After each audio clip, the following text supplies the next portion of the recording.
Assalamualaikum warahmatullahi wabarakatuh. Perkenalkan, saya Doa Eltaskia Insi, mahasiswa dari semester 2 Program Pendidikan Agama Islam, Sekolah Tinggi Islam Kendal.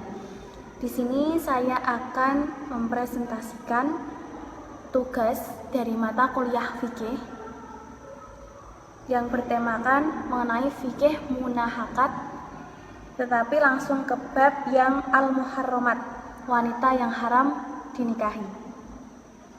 Sebelumnya yang saya hormati Bapak dosen Bapak Haji Moharir MA dan kawan-kawan semuanya yang saya hormati dan saya sayangi. Langsung saja ke pembahasan yang akan saya bahas. Di sini yang pertama adalah apa itu al-muharramat, seperti apa itu wanita-wanita yang haram untuk dinikahi. Yang kedua ada putusnya perkawinan, ada tolak, li'an, dan rujuk. Saja kita ke yang pertama, al-muharramat. Sebelum membahas tentang wanita-wanita yang haram dinikahi, yang pertama saya akan memberikan pengertian mengenai al-muharramat. Al-muharramat adalah orang-orang yang diharamkan untuk dinikahi, perempuan atau laki-laki yang masih termasuk sanak saudara, atau karena keturunan, atau karena hubungan perkawinan sehingga tidak boleh menikah lagi, sehingga tidak boleh menikah di antara perempuan atau laki-laki tersebut, atau istilah mahram adalah istilah yang terdapat dalam bab fikih nikah. Menurut Syekh Sholeh Al-Fauzan, mahram wanita adalah suaminya dan semua orang yang haram dinikahi selama-lamanya karena sebab nasab, seperti bapak, anak, atau saudaranya, atau dari sebab-sebab mubah yang lain seperti saudara sepersusuannya, ayah, ataupun anak tirinya. Sekilas itu, al-muharramat itu memberikan kita pengertian mengenai itu perempuan ataupun laki-laki yang bagaimana toh yang haram untuk dinikahi. Langsung saja kita ke pembahasan yang kedua, yaitu wanita-wanita yang haram untuk dinikahi. Secara garis besar, larangan-larangan perkawinan dalam syariat atau dalam syara itu dibagi menjadi dua, yaitu yang pertama, tahrim mu'abbad, keharaman yang bersifat abadi. Yang kedua, tahrim mu'aqqad, keharaman yang bersikap sementara. Langsung saja ke tahrim mu'abbad atau keharaman yang bersifat abadi. Yang pertama adalah larangan menikah karena pertalian nasab. Para fuqaha sependapat bahwa wanita itu diharamkan untuk dinikahi dari segi nasab. Ada 7 yang semuanya disebutkan dalam Al-Quran, yaitu A'udzubillahi minasyaitonirrajim, Bismillahirrahmanirrahim. Hurrimat 'alaikum ummahatukum wa banatukum wa akhawatukum wa ammatukum wa khalatukum wa banatul akhi wa banatul ukht. An-Nisa ayat 23. Yang artinya diharamkan atas kamu mengawini atau menikahi ibu-ibumu, anak-anakmu yang perempuan, saudara-saudaramu yang perempuan, saudara-saudara bapakmu yang perempuan, saudara-saudara ibumu yang perempuan, anak-anak perempuan dari saudara-saudaramu yang laki-laki, anak-anak perempuan dari saudara-saudaramu yang perempuan. Dari ayat tersebut sudah diterangkan jelas berdasarkan nasab 7 tersebut, sudah disebutkan yang mana toh yang boleh dinikahi dan yang mana toh yang haram untuk dinikahi dari segi nasab. Itu keharaman yang bersifat abadi yang nomor 1. Yang kedua adalah larangan menikah karena hubungan sepersusuan. Dan yang ketiga adalah larangan wanita menikah karena hubungan pernikahan. Larangan kedua adalah tahrim mu'akkad atau keharaman yang bersifat sementara. Keharaman yang bersifat sementara itu wanita-wanita yang haram dinikahi secara temporal atau sementara adalah yang pertama, saudara perempuan putri yang ipar, saudara perempuan istri yang ipar. Maksudnya adalah dengan mempoligami 2 orang perempuan yang bersaudara. Karena itu seorang pria tidak boleh mempoligami istrinya dengan saudara perempuannya dalam waktu yang sama. Dan apabila menikahi mereka secara berganti-ganti, seperti seorang laki-laki menikahi seorang wanita, kemudian wanita itu meninggal atau dicerai, maka laki-laki itu boleh menikahi adik atau kakak perempuan dari wanita yang telah meninggal tersebut. Yang kedua, ada wanita yang terikat perkawinan dengan laki-laki lain, haram dinikahi oleh seorang laki-laki. Jadi ada wanita, dia statusnya masih menikah atau masih kawin dengan laki-laki lain, maka dia haram untuk dinikahi oleh seorang laki-laki.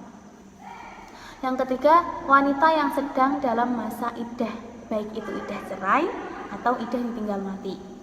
Yang keempat, wanita yang ditalak tiga, haram nikah lagi dengan bekas suaminya yang sudah tadi ditalak 3. Kecuali kalau sudah kawin lagi dengan orang lain dan telah berhubungan kelamin serta dicerai oleh suami terakhir itu dan telah habis masa iddahnya. Jadi ada suami istri, kok istrinya sudah ditalak 3, dia haram menikah dengan mantan suaminya lagi. Tapi dia boleh menikah dengan orang lain yang bukan mantan suaminya dengan syarat dia sudah selesai masa iddahnya. Kemudian yang kelima, wanita yang sedang melakukan ihram. Berdasarkan hadis Nabi yang diriwayatkan oleh Imam Muslim dan Utsman bin Affan, orang yang sedang ihram tidak boleh menikah, tidak boleh menikahkan, dan tidak boleh pula meminang. Yang terakhir ada wanita musyrik. Wanita musyrik itu jelas haram dinikahi.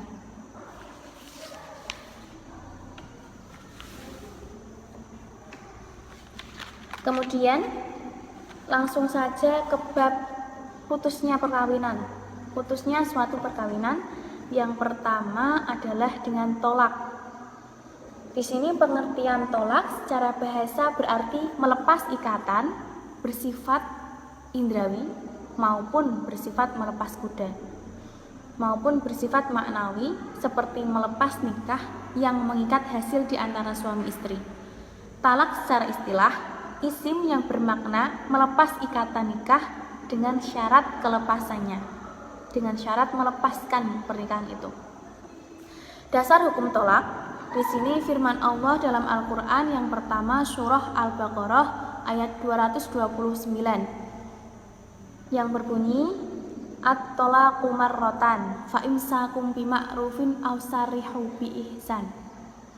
Al-ayah Al-Baqarah ayat 229 yang artinya tolak itu yang dapat dirujuk ada 2 kali, maka setelah itu boleh dirujuk lagi dengan cara yang baik atau lepaskan dengan yang baik pula.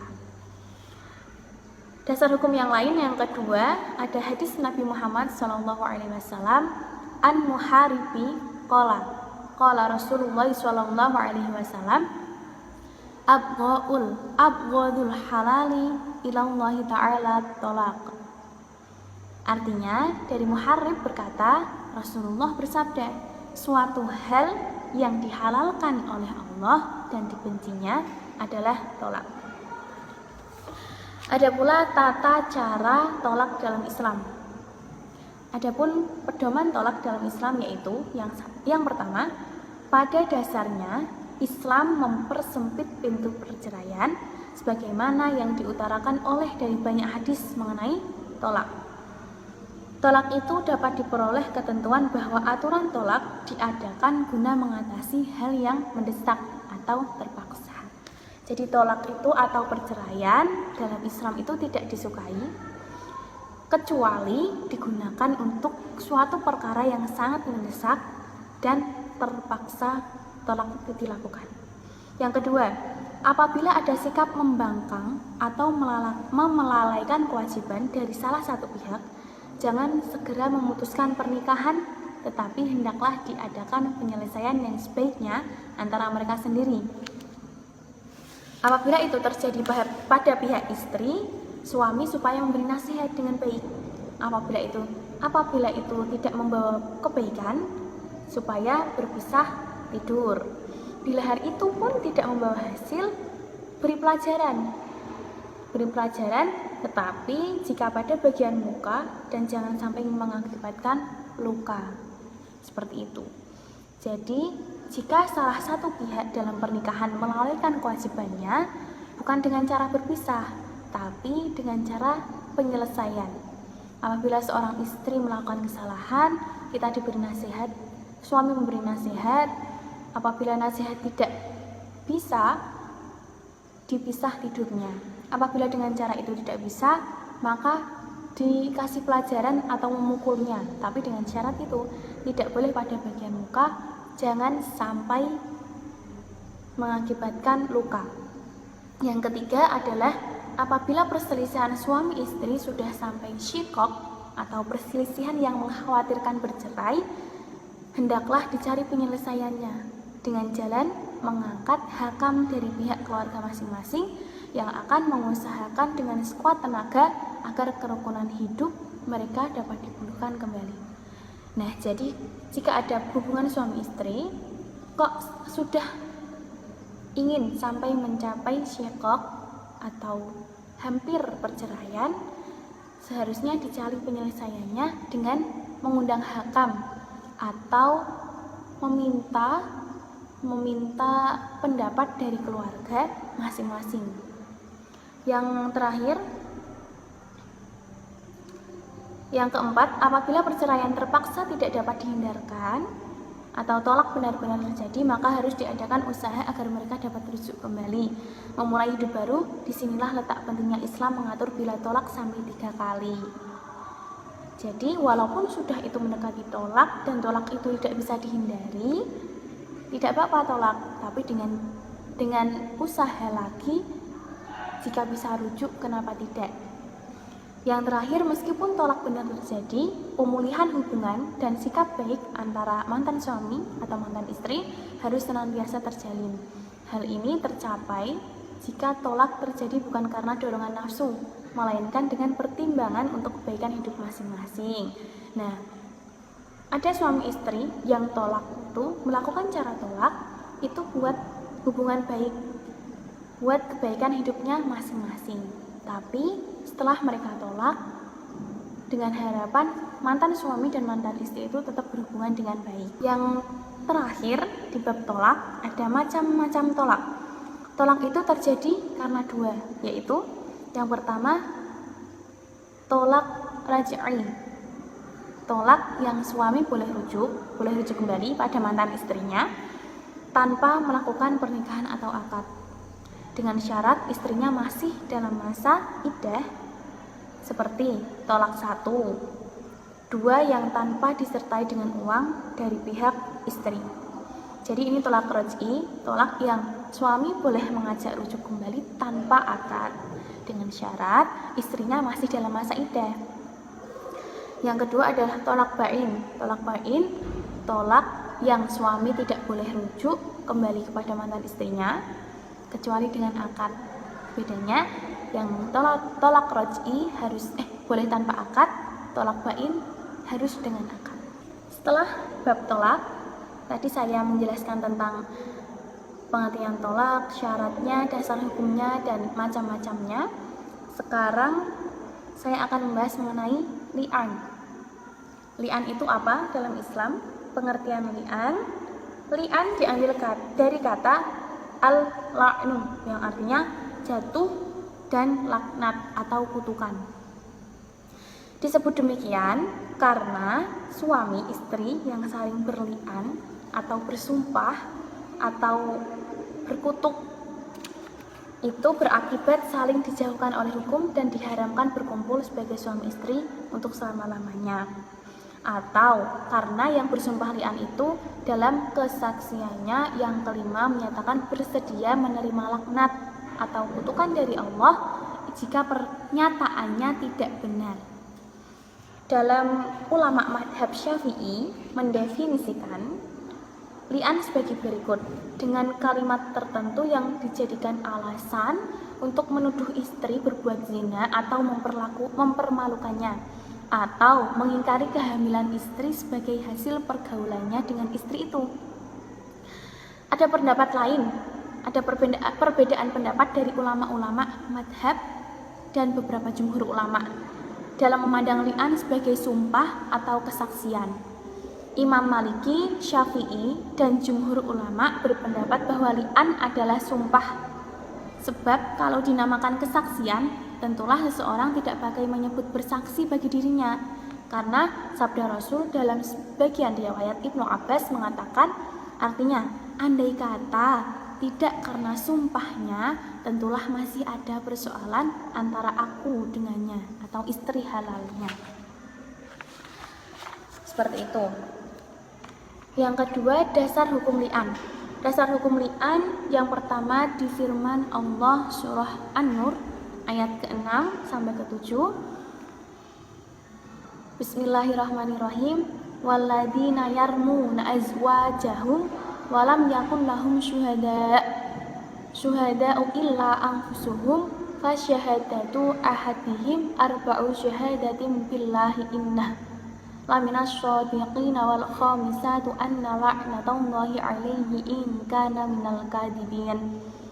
Surah An-Nur ayat 6-7, yang artinya, dan orang-orang yang menuduh istrinya berzina padahal mereka tidak ada mempunyai saksi-saksi selain diri sendiri mereka, maka persaksian orang itu ialah 4 kali bersumpah dengan nama Allah, sesungguhnya dia adalah termasuk orang-orang yang benar. Dan sumpah yang kelima, bahwa laknat Allah atasnya jika dia termasuk orang-orang yang berdusta. Quran surah An-Nur ayat 6-7. Ayat di atas menguraikan tuduhan suami kepada istrinya. Ayat tersebut menyatakan bahwa adapun sanksi hukum terhadap orang-orang yang menuduh istri mereka berzina, padahal tidak ada bagi mereka sanksi-sanksi yang menguatkan tuduhannya itu selain mereka sendiri, maka persaksian salah seorang mereka, yakni suami, ialah 4 kali kesaksian, yakni bersumpah 4 kali sambil menggandengkan ucapan sumpahnya itu dengan nama Allah. Sesungguhnya dia adalah termasuk orang-orang yang benar dan tuduhannya kepada istrinya itu. Sumpah kelimanya adalah bahwa laknat Allah di atasnya. Jika dia termasuk kelompok para pembohong atau pendusta tadi, atau orang-orang yang telah mendarah daging sifat buruk itu dalam kepribadiannya, setelah menjelaskan apa yang harus ditempuh oleh suami yang menuduh istrinya, kini istri diberi kesempatan untuk menunjukkan kesuciannya dan kepalsuan tuduhan suaminya. Itu dasar hukum li'an.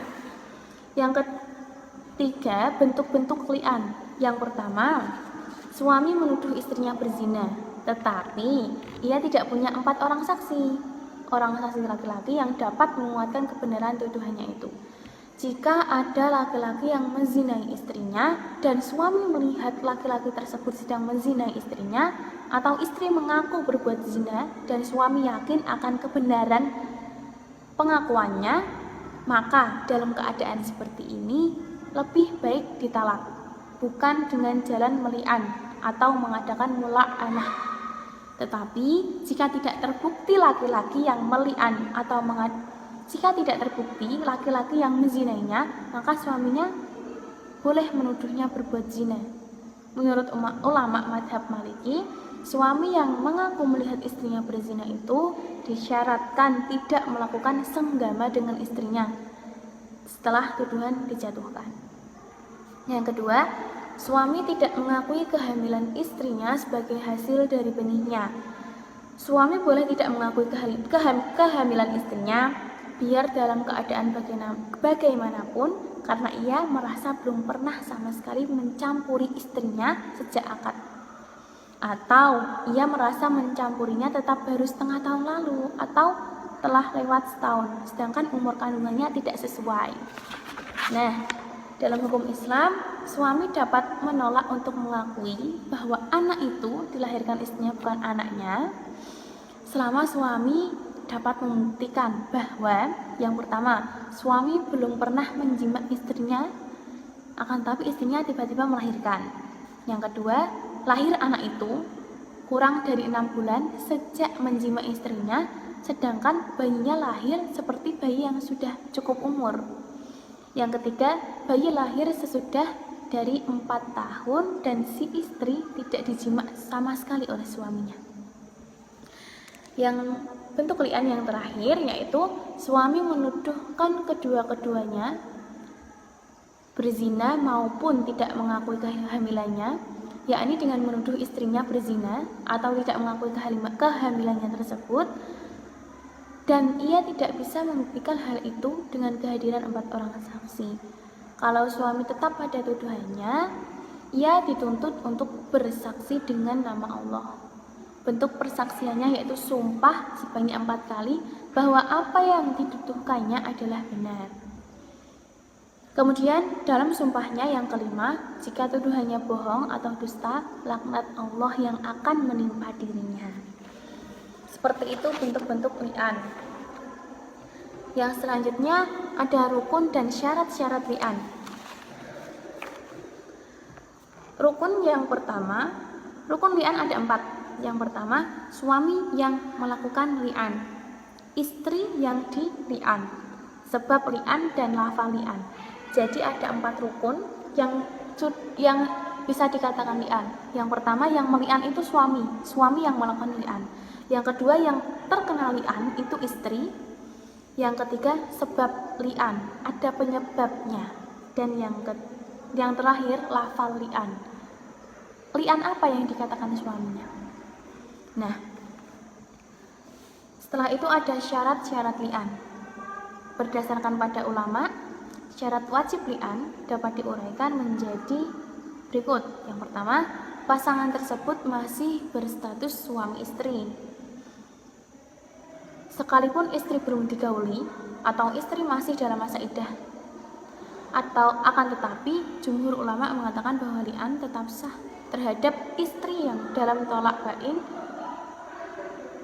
pada firman Allah dalam surah An-Nur ayat 6. Yang kedua, status perkawinan mereka adalah nikah yang sah. Yang ketiga, suami adalah seorang muslim yang cakap memberikan kesaksian secara lisan. Yang keempat, adanya tuduhan berbuat zina dari suami terhadap istri. Dan yang terakhir, istri mengingkari tuduhan tersebut sampai berakhirnya proses dan hukum li'an. Sekian itu saya jelaskan mengenai li'an. Yang terakhir, saya akan memaparkan mengenai rujuk. Pertama, pengertian rujuk. Menurut bahasa Arab, rujuk berasal dari raja'a yarji'u ruju'an, yaitu berarti kembali dan mengembalikan. Dalam istilah hukum Islam, istilah rujuk, raja'ah yang keduanya semakna. Definisi rujuk dalam fikih menurut Al-Mahali adalah kembali ke dalam hubungan pernikahan dari cerai selama masa iddah. Dari Imam Syafi'i mengatakan rujuk adalah kembalinya istri dalam ikatan pernikahan setelah dijatuhi talak 1 atau 2 dalam masa iddah. Menurut golongan ini, bahwa istri diharamkan berhubungan dengan suaminya sebagaimana berhubungan dengan orang lain, meskipun suami berhak merujuknya tanpa kerelaan. Karena itu, rujuk menurut golongan Syafi'iyah adalah mengembalikan hubungan suami istri ke dalam pernikahan yang sempurna. Dasar hukum rujuk yang pertama, at-thalaqu marratan fa imsakum bima'rufin aw sarrihu bi ihsan. Artinya tolak itu yang dapat dirujuk ada 2 kali, maka setelah itu boleh dirujuk lagi dengan cara yang baik atau dilepaskan dengan baik pula. Yang selanjutnya ada rukun dan syarat-syarat rujuk. Rukun dan syarat-syarat rujuk dibagi menjadi 2. Yang pertama ada sighot, lafat. Sighot itu ada 2. Yang pertama terang-terangan, misalkan dikatakan, saya kembali kepada istri saya, atau saya rujuk padamu. Nah, yang kedua melalui sindiran, yaitu misalnya, saya pegang engkau, atau saya kawin engkau. Dan sebagaimananya, yaitu dengan kalimat yang boleh dipakai untuk rujuk atau yang lainnya. Yang kedua, istri, perempuan yang dirujuk. Syarat yang kedua, istri atau perempuan yang dirujuk. Adapun syarat sahnya rujuk bagi perempuan, yaitu yang pertama, perempuan itu adalah istri yang sah dari laki-laki yang merujuk. Tidak sah merujuk perempuan yang bukan istrinya. Yang kedua, istri yang tertentu.